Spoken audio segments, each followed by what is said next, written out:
Le Seigneur dit, heureux l'homme qui ne marche pas selon le conseil des méchants.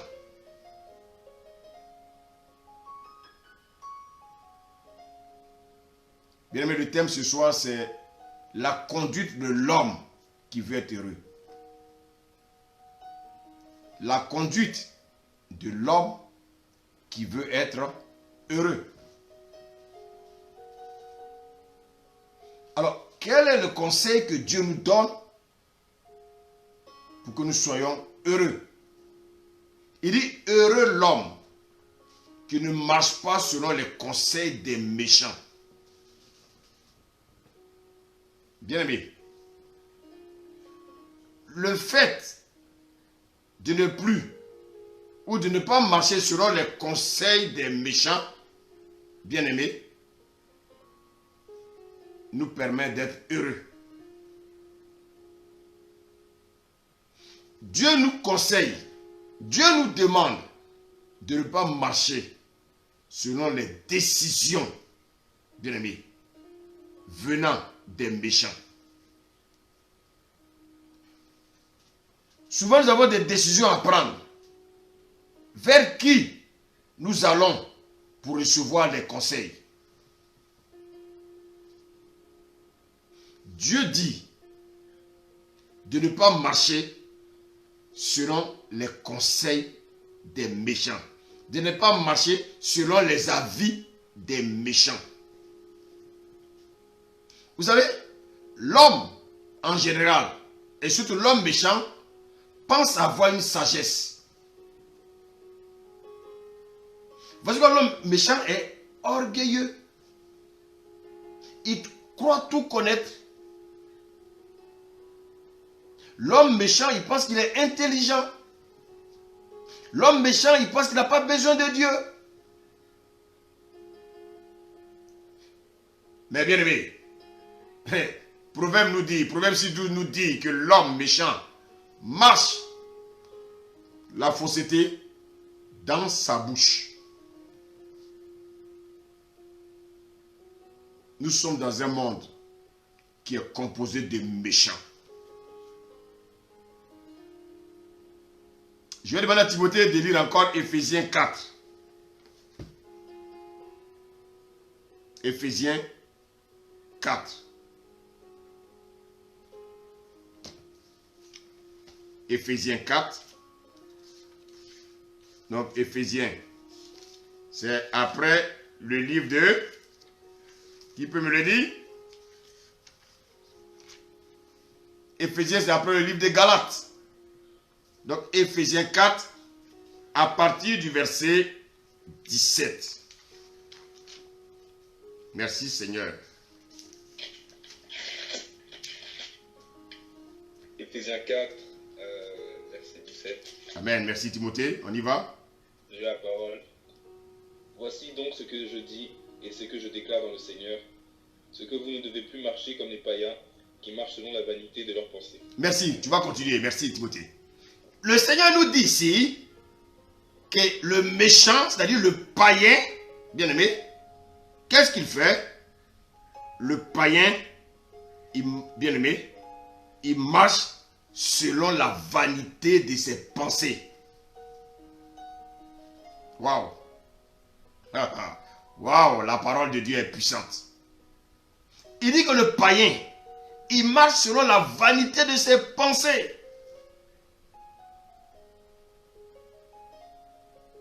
Et le Seigneur nous dit de ne plus marcher comme eux. Ah, la parole de Dieu. Bien aimé, vous savez, si vous méditez la parole de Dieu, vous serez bénis. Si vous méditez la parole de Dieu, on ne peut pas vous tromper. Moi, je ne vous prêcherai jamais quelque chose qui est hors de la parole. Jamais.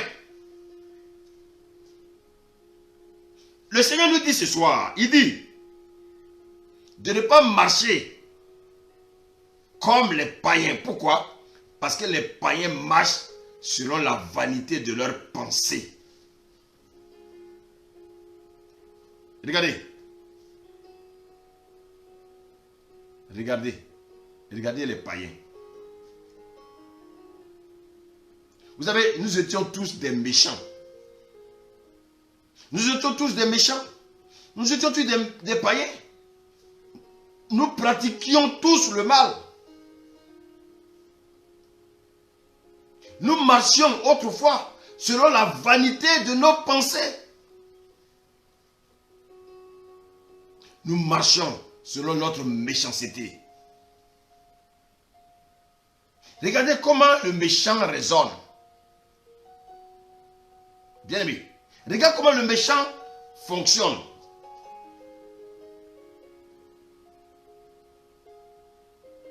Le méchant,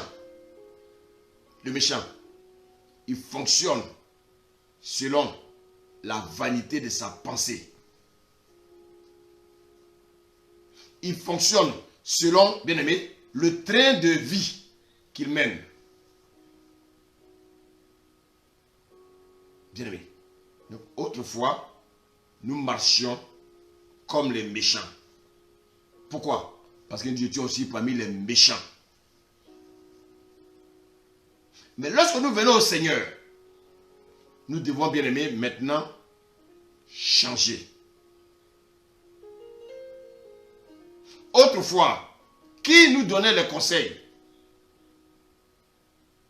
Autrefois, bien aimé, nous écoutons les conseils des méchants. Pourquoi? Parce que nous étions tous des méchants. Maintenant, qui devons-nous écouter? Nous devons écouter les conseils de Dieu. Qui consultes-tu quand tu as une décision à prendre? Qui consultes-tu quand tu as une décision à prendre? Qui tu consultes? Devant une situation, qui te donne des conseils?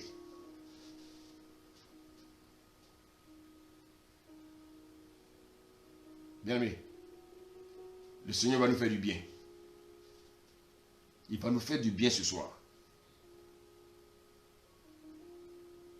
Quelle que soit la situation dans laquelle tu te trouves, qui te donne des conseils. Timothée, on va rester dans Éphésiens. Tu vas lire Éphésiens 1, versets 8 à 9. Éphésiens 1, versets 8 à 9. J'ai la parole. Amen. Que Dieu a répandu abondamment. Voici verset 8. Que Dieu a répandu abondamment sur nous par toute espèce de sagesse et d'intelligence. Nous faisons connaître le mystère de sa volonté selon le bienveillant dessein qu'il avait formé en lui-même. Amen. Donc, Dieu nous fait connaître le mystère de sa volonté selon le bienveillant dessein qu'il avait formé en lui-même.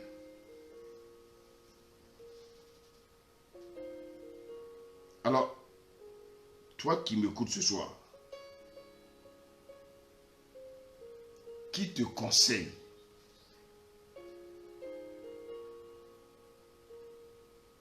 Qui te conseille?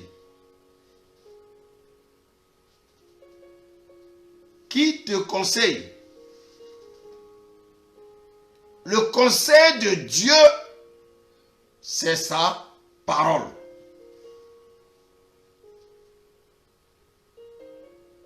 Dieu nous a donné son esprit. Et son esprit est appelé le Saint-Esprit. Bien-aimé. Et comment c'est encore appelé cet esprit-là? Comment est encore appelé le Saint-Esprit? Je vais te le montrer. Prends Ésaïe 11, verset 2. Ésaïe 11, verset 2.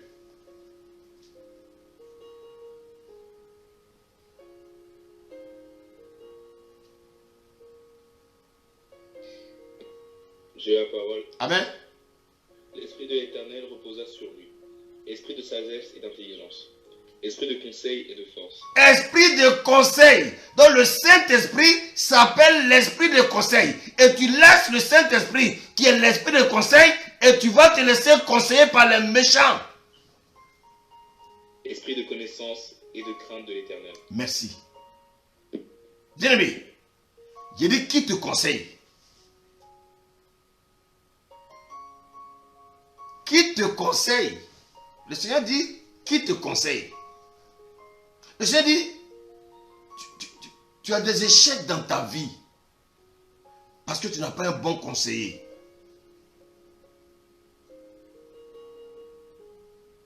Le Saint-Esprit, il s'appelle l'esprit de conseil.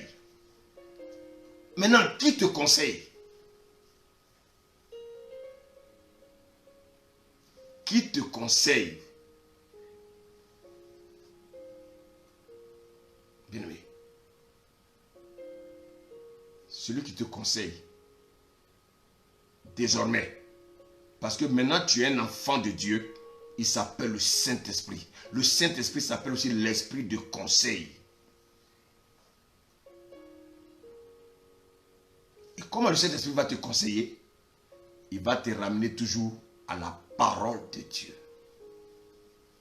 Ah, moi j'aime la parole. Waouh, la parole elle est très simple. Elle est douce. Mais les cœurs endurcis n'aiment pas ça. Ouh. Les cœurs durs là, ils n'aiment pas la parole de Dieu. On te dit qu'avant tu avais un conseiller, c'était le méchant. Maintenant, le Saint-Esprit est maintenant ton conseiller. Pourquoi? Parce que tu as changé de royaume. Dans l'ancien royaume, le méchant était ton conseiller. Maintenant, dans le royaume du Fils bien-aimé de Dieu, ton conseiller s'appelle le Saint-Esprit. Mais le Saint-Esprit va te conseiller comment? En s'appuyant sur la parole de Dieu. Bien-aimé. Mais qu'est-ce qu'on constate? Pourquoi les enfants de Dieu ne prospèrent pas? Beaucoup d'enfants de Dieu ne prospèrent pas parce que, bien-aimé, ils laissent le vrai conseiller pour aller se faire conseiller par les impies. Ils n'ont pas encore compris qu'ils ont changé de conseiller. Ils n'ont pas encore compris qu'ils ont changé de nature. Ils n'ont pas encore compris qu'ils ont changé d'identité. Ils n'ont pas encore compris qu'ils ont changé de royaume. Qui est ton conseiller? Tu dis tu es chrétien. Qui est ton conseiller? Qui est ton conseiller? Pourquoi ta vie tourne en rond? Chez qui prends-tu tes conseils?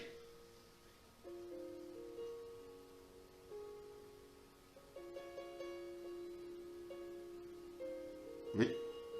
Et laisse le Saint-Esprit te parler un peu.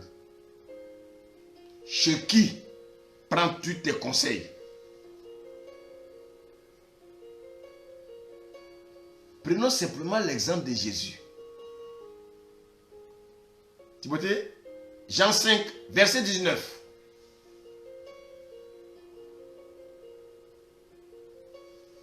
Merci Seigneur pour ta parole.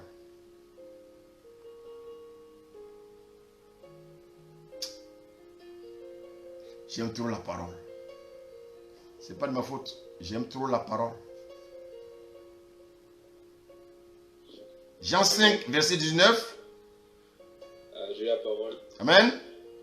Jésus reprit donc la parole et leur dit: en vérité, je vous le dis, le Fils ne peut rien faire de lui-même. Il ne fait que ce qu'il voit faire au Père. Et tout ce que le Père fait, le Fils aussi le fait pareillement. Ce que le Père fait, le Fils aussi le fait pareillement. Pourquoi? Parce que le Fils prend toujours conseil chez le Père.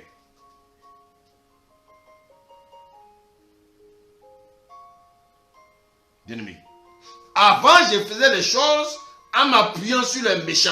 Maintenant, bien-aimé, je suis maintenant enfant de Dieu, je dois maintenant m'appuyer sur qui? Je dois m'appuyer, bien-aimé, sur Jésus, qui est maintenant, bien-aimé, mon nouveau conseiller. Et pour cela, comment Jésus faisait pour recevoir les conseils du Père? Oh, comment il faisait pour recevoir les conseils du Père? Mais c'est très simple. Jésus se mettait simplement en prière.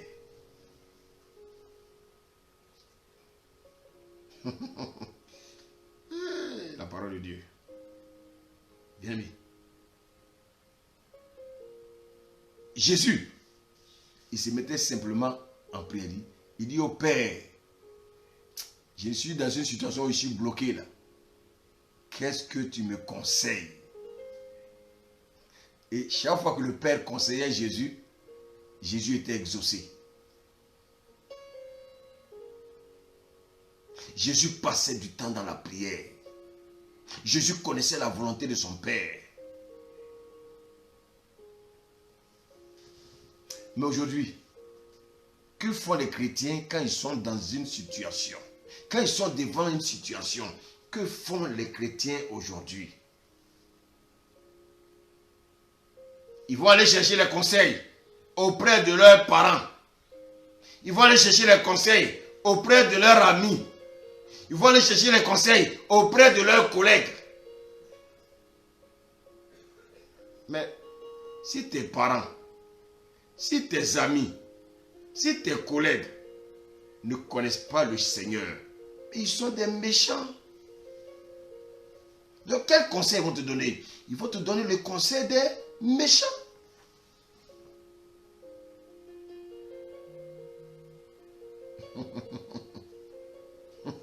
Ah non, non, non, bien aimé.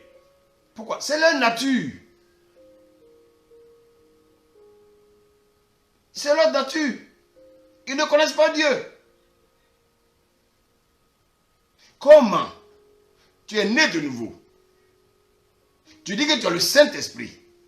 Le Saint-Esprit s'appelle l'esprit de conseil. Et lorsque tu cherches un conseiller, tu cours, bien-aimé, parmi les païens pour aller chercher des conseils. Ils ne connaissent pas Dieu. Ils sont méchants.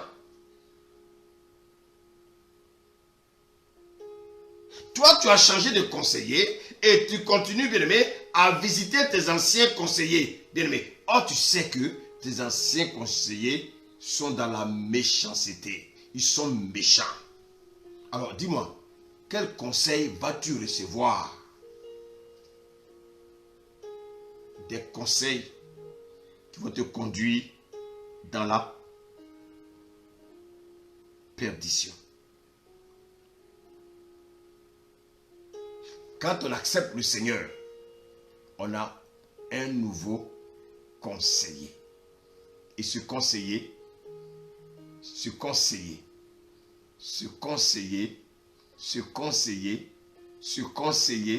s'appelle le Saint-Esprit. Et le Saint-Esprit s'appelle encore l'esprit de conseil.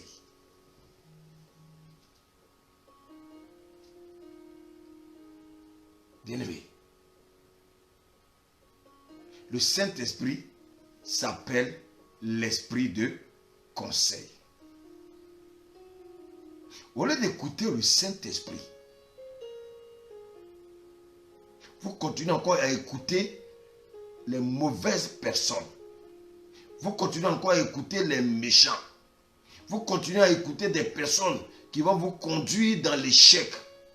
Vous allez, bien aimé, continuer à écouter des personnes qui ne vont jamais vous donner de bons conseils. Bien-aimé.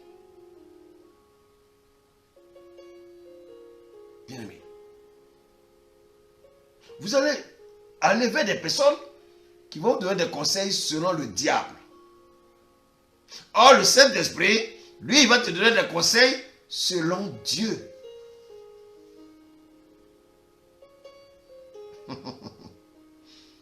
Ah, je suis dans la joie. Vous savez, bien aimé, quand hier j'ai médité, puis le Seigneur me dit, regarde, tu vois, je suis le meilleur conseiller. Mais la majeure partie de mes enfants, ils vont chercher des conseils ailleurs. alors que je suis le plus disposé pour leur donner la solution à leurs problèmes. Ils vont s'entourer des calomniateurs. Qu'est-ce qu'un calomniateur peut te donner comme conseil? Ils vont, bien aimé, ils sont encore entourés des personnes, bien aimé, qui continuent encore dans les critiques. Quelqu'un qui critique, quel conseil il peut te donner? Comment je peux passer mon temps avec des personnes qui passent leur temps à critiquer les autres? Et ce sont ces personnes-là vers qui vous partez. Voici quoi, bien aimé?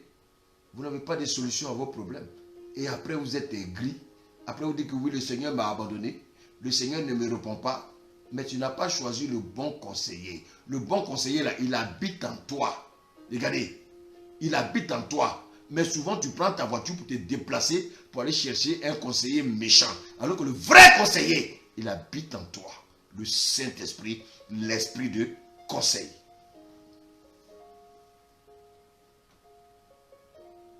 Bien-aimé,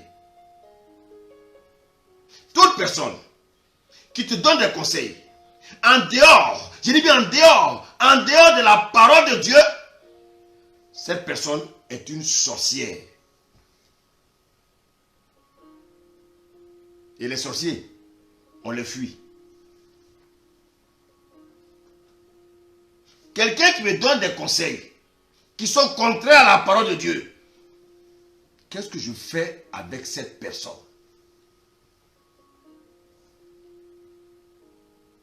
Mais malheureusement, c'est ce genre de personnes-là que vous aimez. Pourquoi? Parce que vous n'avez pas compris qu'en fait, il y a un conseiller qui est en vous. Il est impatient, mais vous ne le consultez pas. Donc, bien aimé, vous l'avez éteint.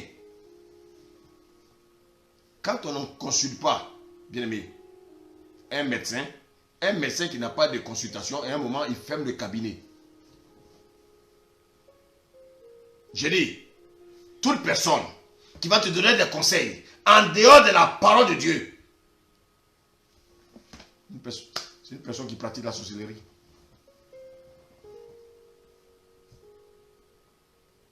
Tu as des problèmes avec ta femme et tu vas avec quelqu'un, il te dit, mon frère, il faut divorcer. C'est un sorcier. C'est un sorcier. Tu as des problèmes avec ton mari.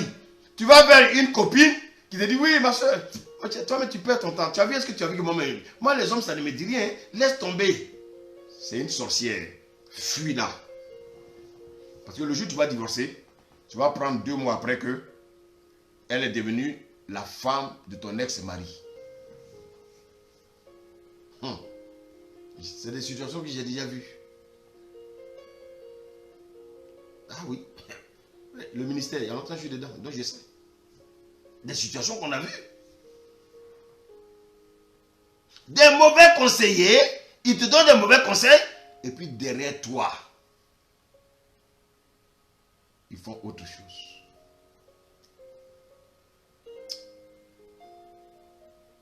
Une personne qui conseille son semblable à divorcer, à abandonner sa femme, cette personne est méchante.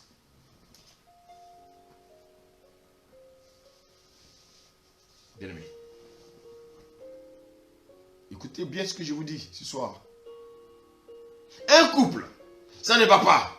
Vous allez rencontrer un pasteur et qui vous demande de divorcer. Ah, tu sais, c'est pas la première fois. Hein? Cet homme n'est pas un pasteur, non. Cet homme n'est pas un pasteur. Ah non.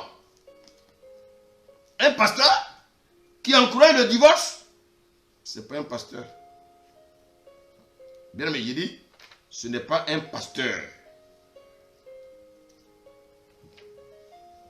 La personne fréquente l'assemblée, ça ne va pas inclure sa femme, et tu lui dis de divorcer. Tu n'es pas un pasteur. Non, j'ai dit que tu n'es pas un pasteur. Tu es un agent du diable. Ah oui. Vous savez, les agents du diable, on les rencontre toujours. Et pourquoi j'ai dit que c'est un sorcier? Regardez ce que Dieu nous dit. Timothée, on va dans Marc 10. Marc 10, à partir du verset 2.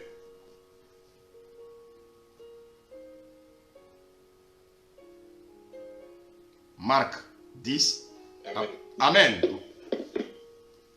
J'ai la parole. Les pharisiens l'abordèrent et, pour l'éprouver, ils lui demandèrent s'il est permis à un homme de répudier sa femme. Il leur répondit: que vous a prescrit Moïse? Moïse dirent-ils, a permis d'écrire une lettre de divorce et de répudier. Et Jésus leur dit: c'est à cause de la dureté de votre cœur que Moïse vous a donné ce précepte. Au commencement de la création, Dieu fit l'homme et la femme. C'est pourquoi l'homme quittera son père et sa mère et s'attachera à sa femme, et les deux deviendront une seule chair. Ainsi, ils ne sont plus deux, mais ils sont une seule chair. Que l'homme donc ne se sépare que l'homme donc ne sépare pas ce que Dieu a joint. Alléluia. Non, Timothée, tu as bien compris. Hein? Donc, si tu te maries, tu ne peux plus divorcer. Hein? Yeah. C'est pour ça qu'il faut bien réfléchir avant de choisir cette femme que Dieu va donner. Ne va pas choisir une femme toi-même. Il faut aller devant Dieu. Je dis: Seigneur, cette femme que tu as réservée pour moi, afin de faire ton œuvre, Seigneur, c'est d'elle que j'ai besoin. Je n'ai pas besoin d'une femme que je vais trouver dans un RER. Je n'ai pas envie de trouver une femme que je vais le trouver au Château Rouge. Je n'ai pas envie d'une femme que je vais le trouver dans une gare. Mais j'ai besoin d'une femme que tu as taillée pour moi, afin qu'elle et moi, qu'elle et moi, nous puissions te servir. Le Seigneur dit que personne ne sépare ce que lui, Dieu, il a joint.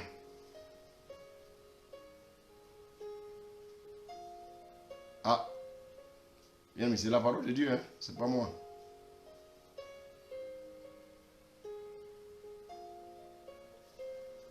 Un couple qui a des problèmes, pasteur, qu'est-ce que tu dois faire? Tu ne prends pas parti. Tu utilises la parole de Dieu. Et puis tu leur donnes des conseils. Parce que pendant que tu ouvres la parole de Dieu, le Saint-Esprit te donne des conseils. Mais il ne va pas te donner des conseils qui sont hors de la parole. Mais il va te donner des conseils qui sont dans la parole de Dieu.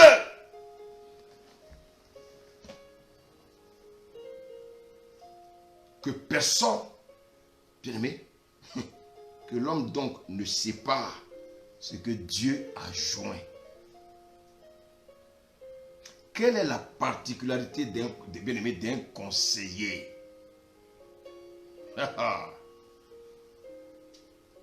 Bien aimé,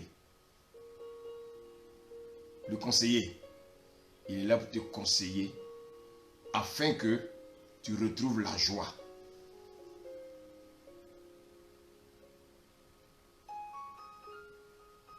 Un conseiller, il te permet, bien aimé, de régler une situation et non de l'envenimer. Pourquoi il y a beaucoup de divorces? Parce que soit la femme, soit le mari ne veut pas s'humilier. Voici le problème de l'orgueil dans les couples.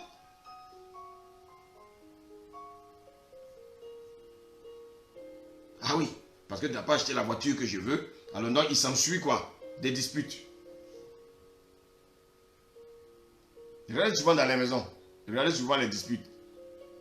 Ah oui, mais parce que monsieur n'a pas mis la serviette où il fallait mettre là. Ça peut créer des disputes. Ah. Chrétien, souvent, ce sont pour des choses futiles.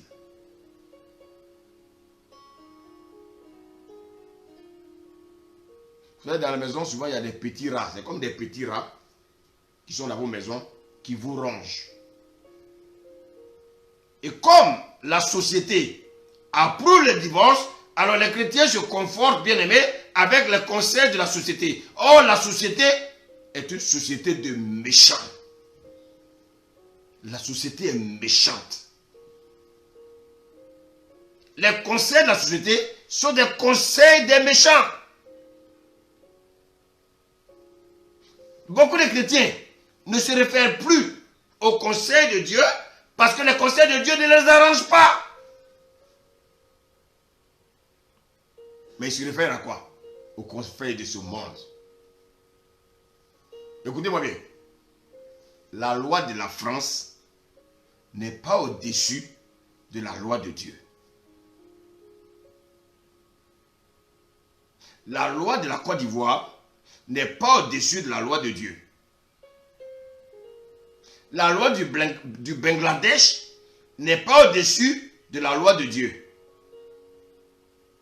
La loi du Sénégal n'est pas au-dessus de la loi de Dieu.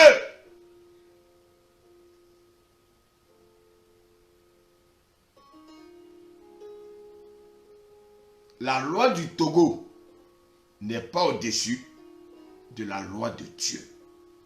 La loi de Dieu s'appelle la Torah. La Bible, c'est la constitution de notre royaume.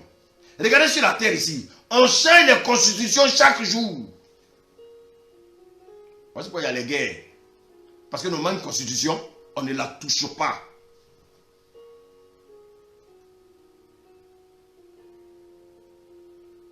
Alors chrétien, quel conseil écoutes-tu?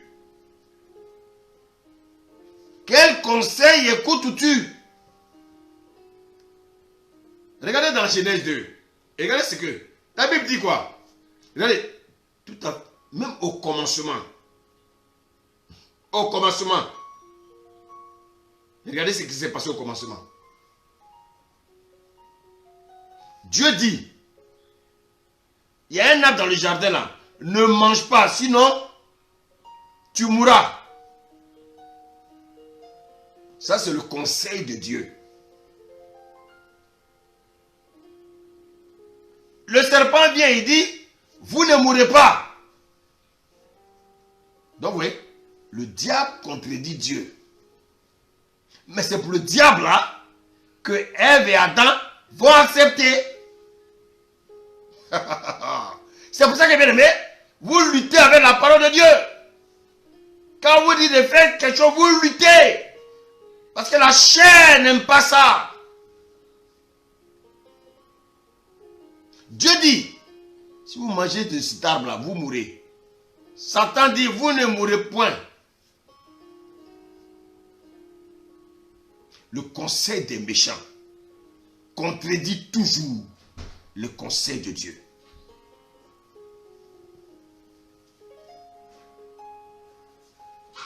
Quelqu'un qui commet l'adultère dit, ah non, oh, c'est pas grave, tu n'es pas le premier à commettre l'adultère là.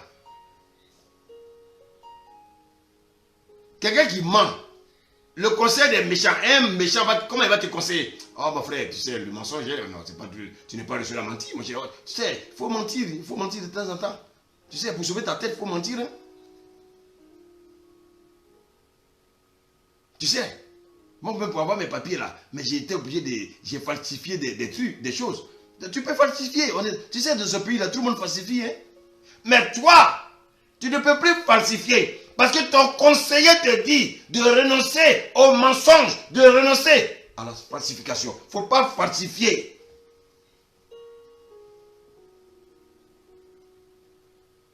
Ah, tu veux te marier? Oh, mais maintenant c'est très simple. Il y a beaucoup de sites là. Il y a des sites de mariage là. Ah, mais tu vois, tu les vois, hein? Mais elles sont sexy. Mais, tu n'as pas d'ordinateur? Mais moi je te montre le site tout de suite. Ça, c'est le conseil des méchants.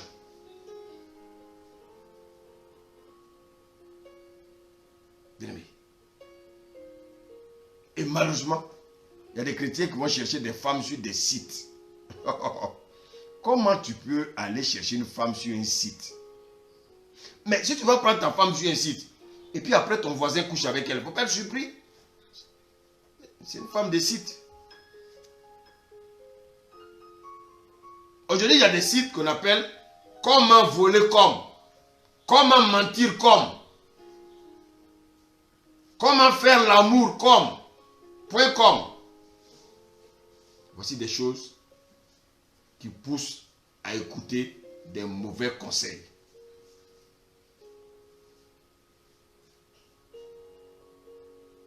Et que vont faire ces mauvais conseils-là? Ces mauvais conseils vont t'influencer. Influencer ton attitude. Influencer tes décisions. Et à force d'entendre les mauvais conseils, ça va t'influencer. Qu'est-ce que Romains 10, 17 dit? La parole vient de ce qu'on entend. Et ce qu'on entend vient de la parole de Dieu. Donc tu dois méditer quoi? Tu dois méditer la parole. Obéis à ce que la parole te dit. Pourquoi les chrétiens luttent? Pourquoi les chrétiens veulent écouter 1000 messages? Tu n'as pas besoin d'écouter 1000 messages. Le message que ton pasteur te prêche là, voilà, concentre-toi là-dessus. Tu vas aller sur Internet pour chercher des messages, et puis après tu les postes comme ça sur Facebook, alors que toi-même, ce que tu postes sur Facebook là, tu n'obéis même pas à ça. C'est pas la peine. Les messages que tu vas chercher sur Facebook, qu'est-ce que tu n'as pas encore entendu? C'est-à-dire c'est les messages qui font plaisir à la chair. Non. Le message, au moment que tu écoutes, doit t'aider à crucifier ta chair. Ah, ma soeur, mais j'ai écouté un message là, oh, ça m'a fait du bien. Mais comment ça t'a fait du bien? Est-ce que ça t'aide à changer de vie? C'est ça que Jésus parle.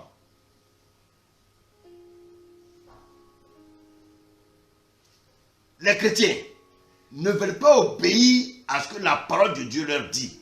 Les chrétiens ne veulent pas obéir à ce que leur dit leur conseiller. Mais ils aiment obéir à ce que le conseiller des méchants leur dit.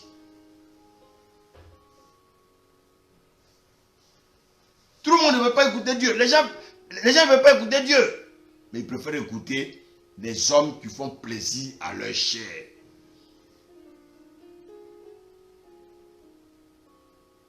Bien-aimé. Bien-aimé. On veut écouter le père. Ah oui, ça c'est mon père, hein. Tu sais, c'est mon père. C'est mon père. Non, quand il parle, il faut que j'écoute. Oui, c'est ton père. Ton père a besoin d'être honoré. Tu as besoin d'obéir à ton père. Mais pas plus que Dieu. Pas plus que Dieu.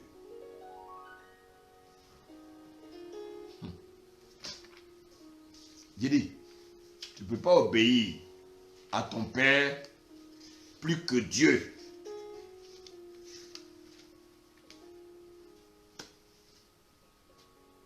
Oui, c'est pas moi qui le dis. Hein. C'est Ephésiens 6 qui le dit. Ephésiens 6, 1 dit quoi? Enfants, obéissez à vos parents selon le Seigneur.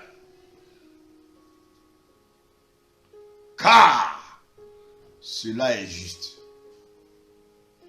Si mon père vient me conseiller de divorcer, parce que c'est mon père, je vais divorcer. Or, la Bible me dit que l'homme ne sait pas ce que lui Dieu a joint. Parce que c'est mon père qui est venu me dire, je vais obéir. Mais c'est que tu es un insensé.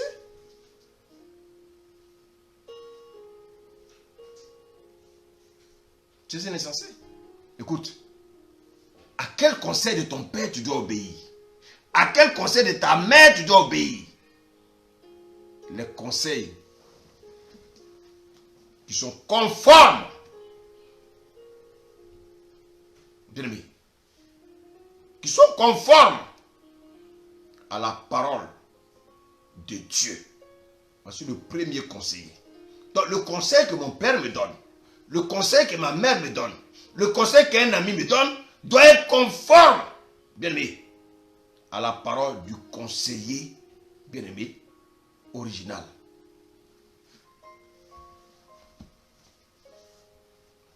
Alors, si ton père te dit d'aller vendre la drogue, tu vas dire quoi?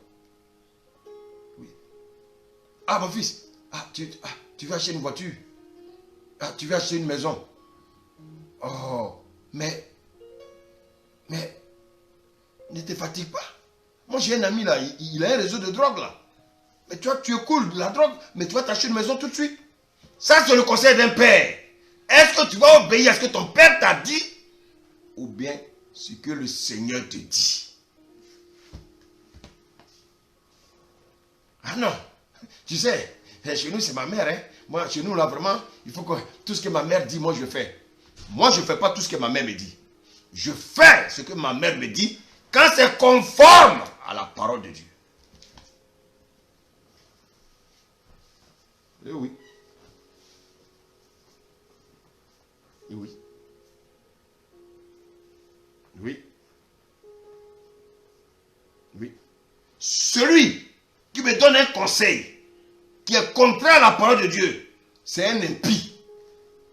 Je n'écoute pas la parole des impies. On ne veut pas écouter la parole de Dieu. On trouve que c'est trop dur. Dans Jean 6, les gens disent c'est trop dur. Qui peut l'écouter? Mais non, ce n'est pas la parole qui est dure. C'est leur cœur qui est dur.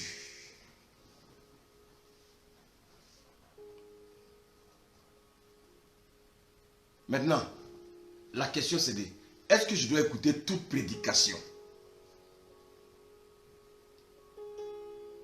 Non. Je dois connaître le témoignage de cet homme que j'écoute. Dans Éphésiens, la Bible nous dit quoi? Paul dit, soyez mes imitateurs. Mais est-ce que Paul s'est arrêté là? Non. Non. Si Paul disait, soyez mes imitateurs et puis s'arrêter là, non. Il dit, soyez mes imitateurs comme je le suis de Christ. Donc si je dois imiter la vie de Paul, c'est parce que la vie de Paul est conforme à la vie de Christ. On reconnaît un arbre par son fruit. Donc, ne pas écouter le conseil des méchants, c'est très important. Il faut écouter le conseil de Dieu.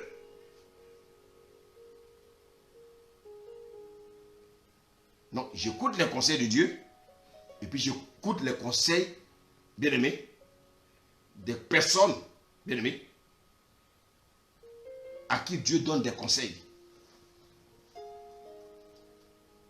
Donc, j'écoute les personnes qui me donnent les conseils de Dieu.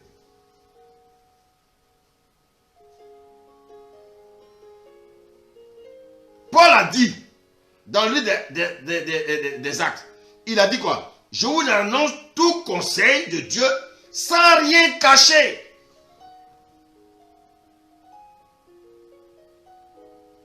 Mais oui.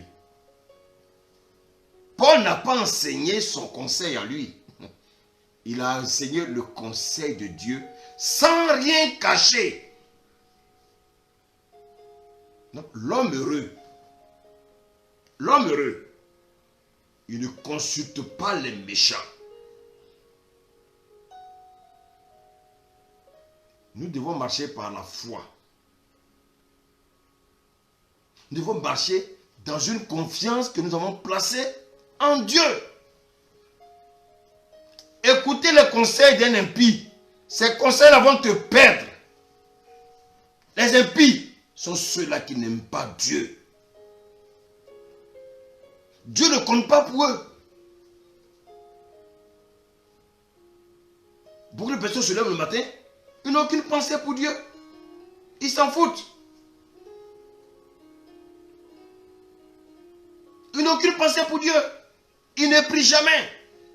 Malheureusement, l'homme écoute le conseil des méchants. Et qu'est-ce qu'il fait? Il marche dans la voie des méchants.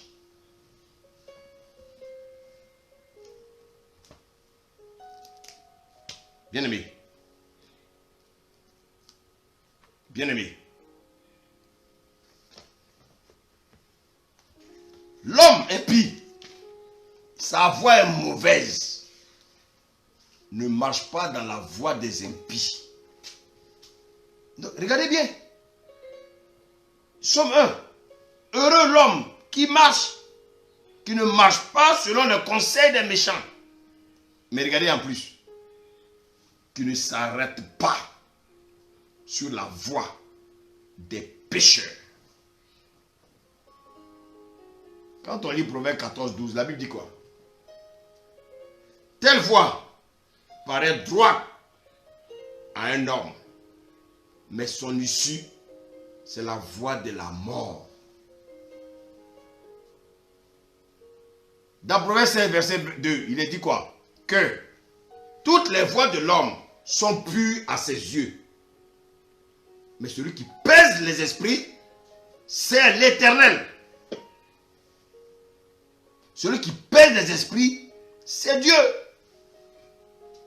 Il dit, heureux l'homme qui ne s'arrête pas sur la voie des pécheurs. Bien, mais, donc vous voyez que, premièrement, il ne faut pas marcher selon le conseil des méchants ou ne pas se comporter à la manière des méchants. Et ensuite, il nous dit de ne pas nous arrêter. Ça veut dire quoi? De ne pas stationner. Là, on ne parle pas de s'asseoir. Non. De ne pas s'arrêter. Donc, vous voyez? Mais il y a des personnes qui s'asseyent sur la voie des pécheurs. Mais le Seigneur dit de ne même pas s'arrêter.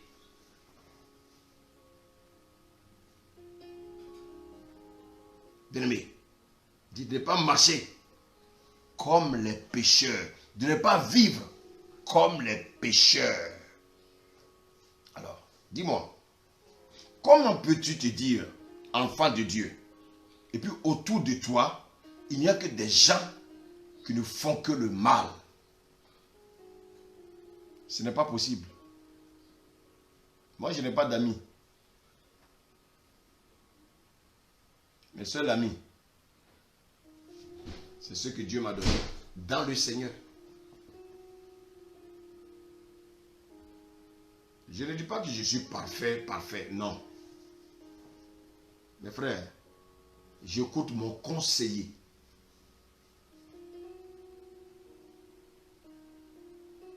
Aujourd'hui, nous vivons deux époques. Nous vivons deux époques. L'époque de Noé, bien aimé, à l'époque de Noé, qu'est-ce que la Bible nous dit? La Bible dit qu'il y avait de la méchanceté.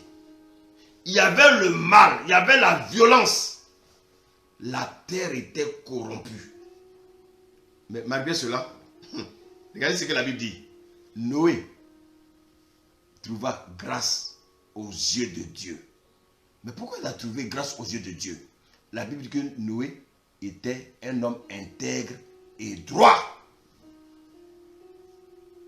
Qu'est-ce que cela veut dire? Noé, les hommes de sa génération étaient dans la méchanceté. Ils étaient dans la violence.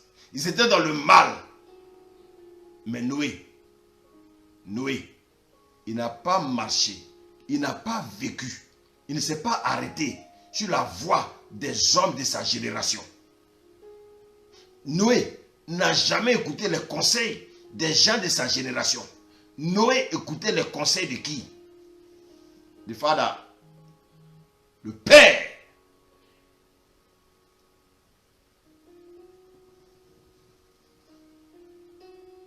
Quand on lit 2 Pierre 2,5, la Bible quoi? La Bible parle de Noé qui était qui? Qui était le prédicateur de la justice. C'est-à-dire quoi?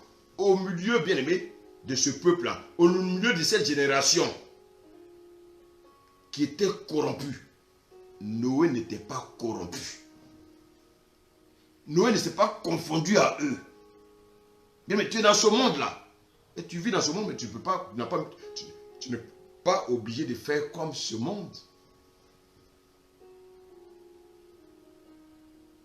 Noé, il a prêché l'évangile. Il a prêché la justice pendant plus de 100 ans. Mais en même temps qu'il a prêché la justice, en même temps, qu'est-ce qu'il faisait? Qu'est-ce qu'il faisait? Il était en train de bâtir l'arche. Noé leur disait que Dieu allait frapper. Mais les gens le prenaient pour un fou. Les gens le prenaient pour un fou. Écoute-moi bien. Toi qui évangélises aujourd'hui, les gens te prennent pour un fou. Mais tu es un fou du Seigneur. Noé était un fou du Seigneur. Sois un fou du Seigneur. Aujourd'hui, quand on parle de l'évangélisation, les gens sont pas intéressés. Ça ne les intéresse pas. Pourquoi? Parce qu'ils sont trop grands pour évangéliser. Ils sont trop grands. Ah non, les évangélisations, bon, on laisse ça au... Non, frère. C'est les plus grands qui évangélisent. Parce qu'ils sont remplis de la puissance d'en haut. Bien aimé. Noé, qu'est-ce qu'il faisait? La terre était corrompue. Il était dans une génération de personnes corrompues. Mais Noé n'était pas corrompu. Noé évangélisait. Est-ce que toi tu évangélises comme Noé? Noé. En même temps qu'il évangélisait, en même temps, qu'est-ce qu'il faisait? Il bâtissait l'arche de Dieu. Alors, je vous pose la question. Quelqu'un qui a passé son temps à évangéliser, qui a reçu les pierres quand il évangélisait, qui a reçu les injures quand il évangélisait, toi, tu veux avoir la même place que lui à côté de Jésus? Non, c'est pas possible. Vous ne pouvez pas avoir la même récompense. Et c'est pour ça que beaucoup de prédicateurs, ils s'asseyent dans des fauteuils en or, et puis bon, mais ils n'ont plus le temps pour l'évangélisation. Ah bon? Mais Jésus, il allait de ville en ville. Jésus allait de village en village. Le grand Jésus, il allait de village en village. Il évangélisait.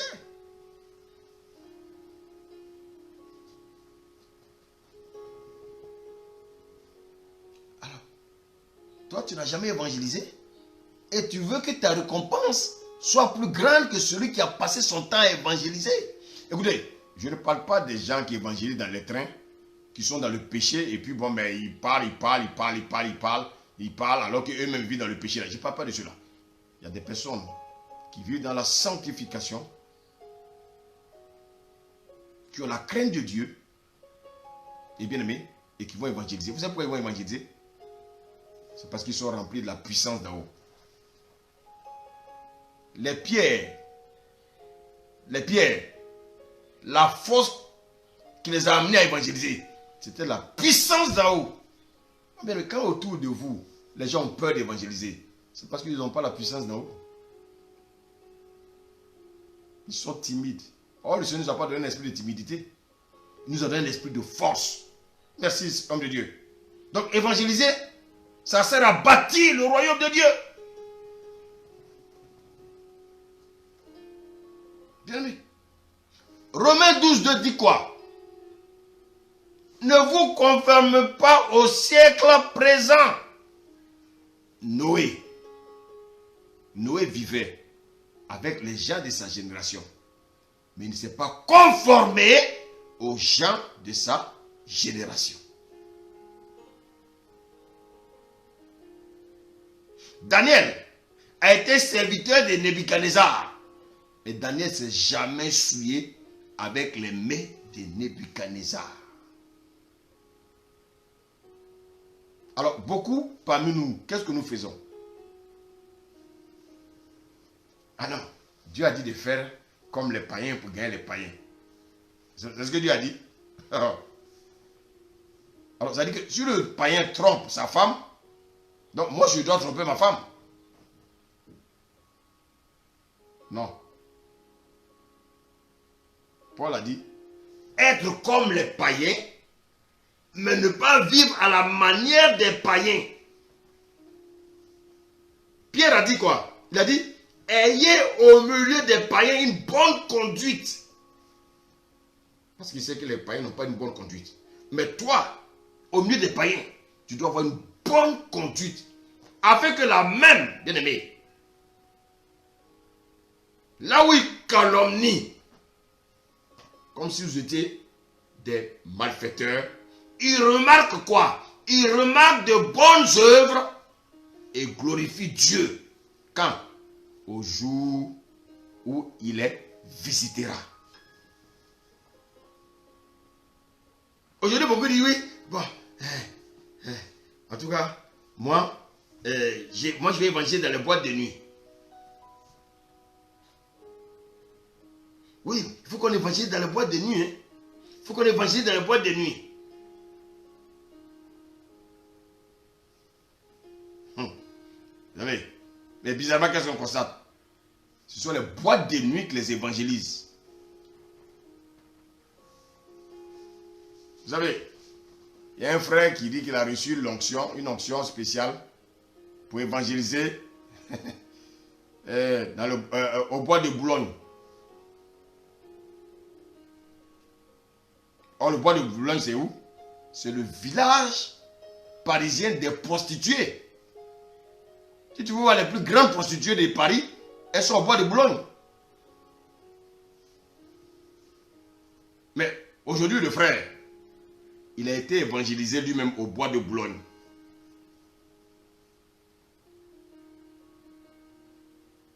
Il a oublié Dieu.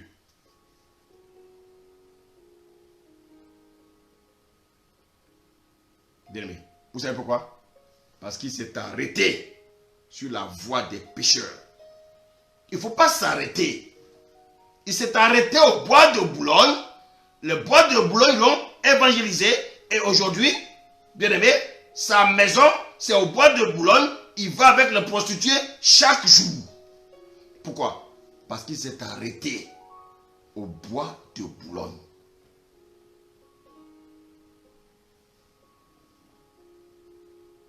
Alors chrétien, si tu lis ta Bible, gloire à Dieu.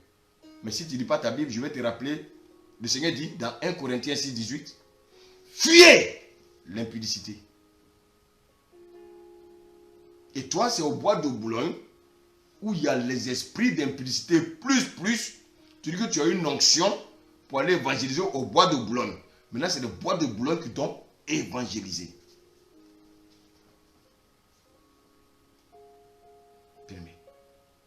Si tu t'arrêtes, tu vas tomber.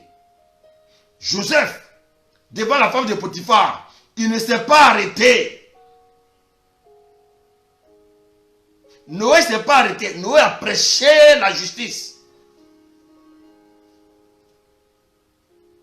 Il ne faut pas s'arrêter, bien-aimé, sur la voie des pécheurs. Sinon, tu deviens pécheur comme eux. Regardez le deuxième temps dans lequel nous sommes. Donc, dans le premier temps ressemble au temps de Noé. Mais le deuxième temps, aujourd'hui, dans le monde dans lequel nous vivons, le deuxième temps est semblable à Sodome et Gomorrhe. Qu'est-ce que Lot a fait? Lot était juge aux portes. Il s'asseyait, bien aimé, devant la porte de la ville. Mais regardez, mais au lieu de faire comme Noé,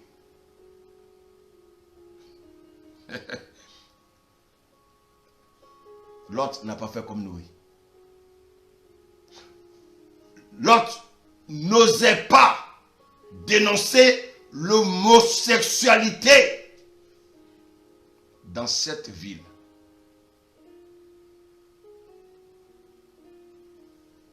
Sodome et Gomorrhe, c'était un lieu de dépravation, un lieu où les gens vivaient dans l'homosexualité. La preuve est là. Même quand Dieu a envoyé ses anges, il voulait coucher avec les anges de Dieu.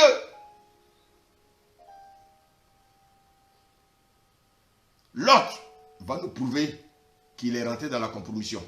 Quand les hommes de Gomorrhe voulaient coucher avec les anges, qu'est-ce que Job a fait?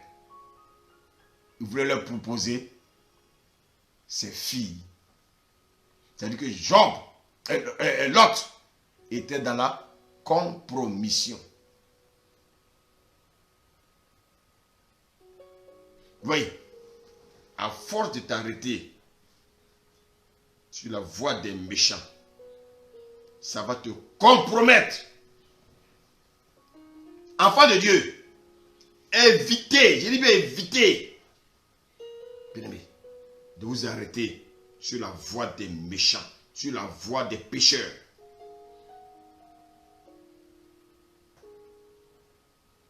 Bien-aimé, évitez, vous qui allez à l'école, évitez, vous qui êtes au travail, pendant la pause, évitez de vous arrêter avec vos collègues. Regardez les causeries, regardez les discussions. Bien-aimé, tu dois maintenir ta vie de sainteté. Tu ne dois pas t'arrêter en compagnie de ces personnes qui vont te traiter de tous les noms. Les pécheurs, qu'est-ce qu'ils savent? C'est simplement de commettre le péché. La Bible nous dit également qui, toujours dans le psaume 1, verset 1, et qui ne s'assied pas en compagnie des moqueurs. Aujourd'hui, il y a des moqueurs partout. Même dans nos propres familles. Lorsque vous dites que vous êtes enfant de Dieu, qu'est-ce que les gens font? Les gens rient de vous. Les gens se moquent de vous. Souvent, vous donnez un sobriquet, pasteur, pasteur, et puis les gens rient. Mais pourquoi? Parce que le monde est inimitié avec Christ. Le monde est inimitié avec Christ. Inimitié à Christ. Regardez, mais quand quelqu'un est musulman, c'est accepté tout de suite. Mais il faut dire que tu es chrétien. On te regarde comme ça. Comme si tu étais un extraterrestre. Oui, c'est vrai. Tu es vraiment un extraterrestre. Voici pourquoi on te regarde comme ça.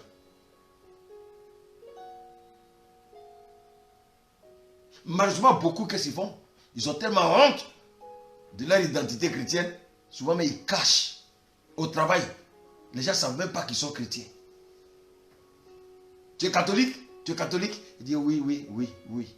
Pour ne pas avoir des problèmes. Chrétien, vous faites pitié. Les gens veulent te pousser à renier ton identité. Il ne faut pas t'asseoir, bien-aimé. Il ne faut pas t'asseoir en compagnie des moqueurs. Même dans certaines familles, quand tu dis que tu es chrétien, ah non, mais écoute, nous on est catholiques, hein? On ne sait pas où toi tu es parti. Hein? On ne sait pas où tu es parti. Donc tu es dans leur alléluia là. On te taxe d'un alléluia.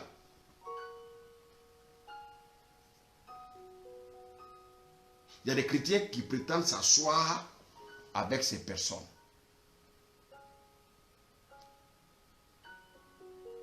Maintenant, il suffit qu'un pasteur tombe. Au lieu de prier pour lui, au lieu de l'aider à remonter la pente, on va s'asseoir avec les païens pour vilipender, pour dénigrer ce pasteur. Et ça, malheureusement, c'est le travail des chrétiens. Ah, tu as vu tes pasteurs? Tu as vu tes pasteurs? Ah, tu n'es pas au courant? Tu n'es pas au courant? Il y en a même qui vont s'asseoir pour faire des vidéos, pour insulter un frère, pour insulter une soeur. Dites-moi, qu'est-ce que ça vous apporte?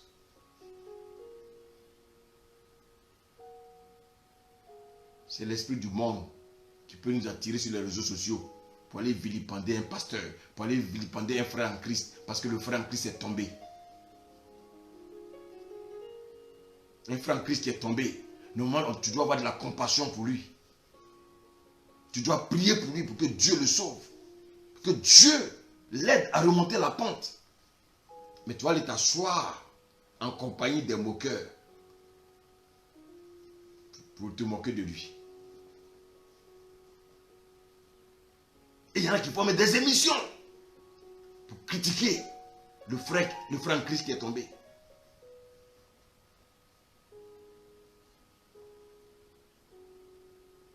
Quand il y a des scandales, ils sont à l'affût. Quelle honte chrétien. Quelle honte! Un homme de Dieu qui est tombé. Ce n'est pas parce qu'il est tombé qu'il n'est plus homme de Dieu. Quand David est tombé, mais Dieu ne lui a pas dit que tu n'es plus roi. Dieu ne lui a pas dit que tu n'es plus prophète. David s'est repenti. Il a été lavé par Dieu. Donc cet homme de Dieu qui tombe, mais il a aussi besoin simplement de repentance. Et dans ce cas, prie pour lui. Mais on va prendre le téléphone. Oh, tu as vu tel homme de Dieu, il est tombé. Oh, tu as vu tel homme de Dieu, il est... Chrétien, qu'est-ce que tu gagnes dans ça? Qu'est-ce que tu gagnes dans ça? Qu'est-ce que tu gagnes dans ça? Allez s'asseoir pour critiquer la femme du pasteur. Allez s'asseoir pour critiquer un frère dans l'église.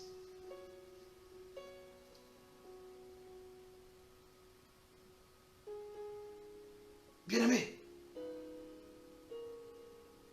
Bien-aimé. Heureux l'homme qui ne s'assied pas en compagnie des moqueurs. Mais tu te moques du frère qui est tombé. Mais est-ce que toi tu connais ta situation? Tu connais l'avenir? Tu connais l'avenir? Quelqu'un qui a un problème dans son couple, tu te moques de lui. Ah, ils n'ont pas dit qu'ils vont se marier. Voilà, maintenant ils ne peuvent pas tenir dans le mariage. Écoutez-moi bien, le mariage, c'est la grâce de Dieu. Le mariage, c'est la grâce de Dieu. 2 Timothée 4.3 dit quoi? Car il y aura un temps où les hommes ne supporteront pas la sainte doctrine, mais ayant la démangeaison d'entendre les choses agréables, se donneront une foule de docteurs, selon leur propre désir. Et les gens, qu'est-ce qu'ils vont faire? Ils vont détourner l'oreille de la vérité et se tourner vers des fables. Ils auront la démangeaison d'entendre des choses, bien aimées, qui font plaisir à leur oreille. Ah, tu as vu tel pasteur, il paraît que, oui, il paraît que. Il paraît qu'il est tombé avec une fille de l'église. Et si cette fille de l'église apporte des choses bizarres pour venir l'exciter, s'il n'est pas fort, il va tomber. Et c'est pour ça qu'il faut se soigner, femmes. Habillez-vous correctement. Vous venez séduire les gens à l'église. Au lieu de séduire Dieu. La séduction vient de qui? Du diable. Tu viens séduire le pasteur. Mais tu l'as fait tomber. Il n'est pas fort, tu l'as fait tomber. Et après, allez, dans les journaux, sur les places publiques, on va s'asseoir. Alors, moi, là, l'église là-bas, moi je ne vais plus à l'église là. Le pasteur là, il couche avec les filles là-bas. Même s'il a couché une seule fille, on va dire qu'il couche avec les filles. Toi-même qui parles là, tu couches avec combien de filles? Tu as combien de copines dans le groupe musical là? Comme en général, les groupes musicaux là sont des endroits d'impudicité là. Tu as couché avec combien là-bas? On le sait. En longtemps, on est dans les églises, on sait comment ça se passe. Le maître de la chorale, il a au moins combien de copines là? Le maître de la chorale là, tu veux chanter, mais il faut que tu sois sa copine. On sait ça. Et des personnes comme ça sont dans l'église. Ah, quelles sont les nouvelles? Quelles sont les nouvelles? Quelles sont les news? Les news. Ah, tu sais, tu n'es pas au courant. On dit tel pasteur, il paraît que c'est un sorcier. Hein? Tu n'es pas au courant? Ah, le pasteur là. Oh, mais il paraît qu'il a trompé sa fille. Il a trompé sa femme. Oh, le pasteur là, il paraît qu'en fait, son premier fils là, il paraît que ce n'est même pas son fils. Sa femme l'a trompé. Et puis ça te fait quoi? Qu'est-ce que tu gagnes? Quand c'est des choses comme ça, les oreilles des chrétiens sont dressées pour écouter. Mais les oreilles ne seront pas dressées pour écouter la parole de Dieu afin de changer de vie.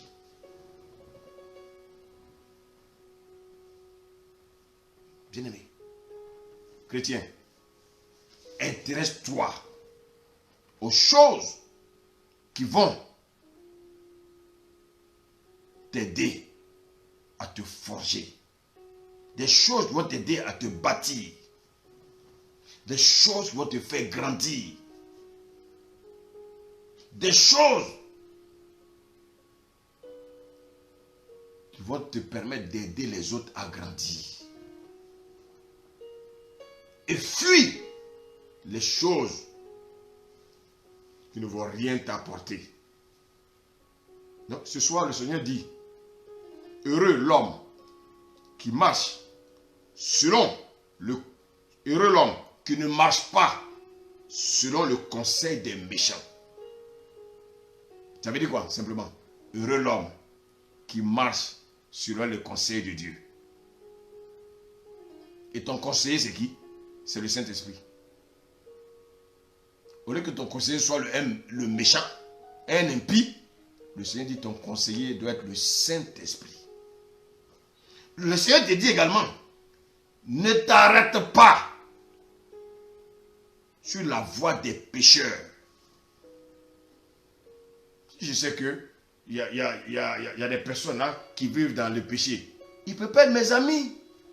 Si je vais vers eux là, ça pourrait parler de Jésus, mais ils ne peuvent pas être mes amis. Je peux faire la même chose comme eux. Donc, il dit, ne pas t'arrêter.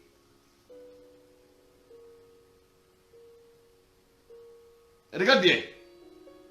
David, il s'est arrêté sur le toit de sa maison.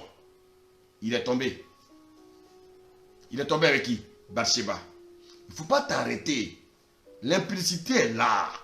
L'adultère est là. Il ne faut pas t'arrêter. David s'est arrêté sur son toit. Il a péché.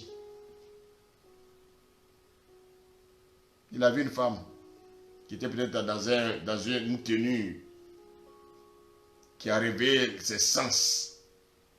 Il a commencé à trembler comme ça sur lui. Il est tombé. Donc, il ne faut pas t'arrêter sur les toits des maisons. Comme David. Et la Bible nous dit, ne pas s'asseoir, bien-aimé, ne pas s'asseoir en compagnie de moqueurs. Mais quel est le conseil que Dieu te donne? Dieu te demande, bien-aimé, de trouver ton plaisir. Dans quoi? Dans la loi de l'Éternel. Et dans cette loi, il faut la méditer jour et nuit.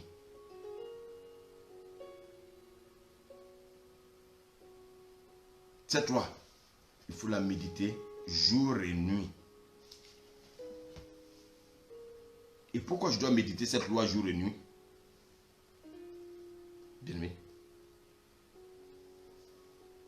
Afin d'agir fidèlement selon tout ce qui est écrit. Car c'est alors que j'aurai du succès dans mes entreprises. C'est alors que je réussirai. Donc, écoute les conseils du Saint-Esprit. Ne t'arrête pas sur la voie des moqueurs. Ne t'assieds pas en compagnie des moqueurs. Les mauvaises compagnies corrompent les bonnes mœurs. Mais laisse le Saint-Esprit te conduire. Le Saint-Esprit, où il tire ses conseils, c'est dans la parole de Dieu. Le Saint-Esprit ne va pas tirer ses conseils ailleurs. C'est dans la parole de Dieu. Et comme tu n'aimes pas méditer la parole, tu vas sur Internet seulement pour chercher des messages comme ça qui te plaisent, des messages qui te plaisent. Tu ne peux pas grandir. Il faut chercher des messages qui te bousculent. Des messages quand tu écoutes là, tu es convaincu que ta vie n'est pas conforme. Et ça t'aide à changer. Parce que Jésus dit quoi? Il revient bientôt. Il vient chercher une église qui est sans tache ni ride.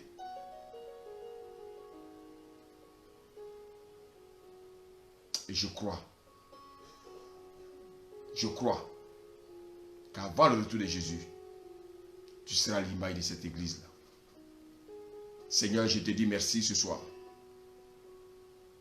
Seigneur, merci pour ces conseils.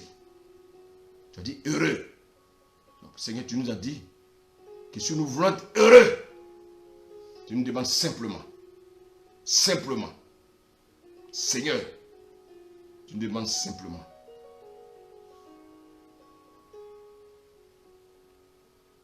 de ne pas marcher, de ne pas marcher avec ceux qui nous donnent de mauvais conseils.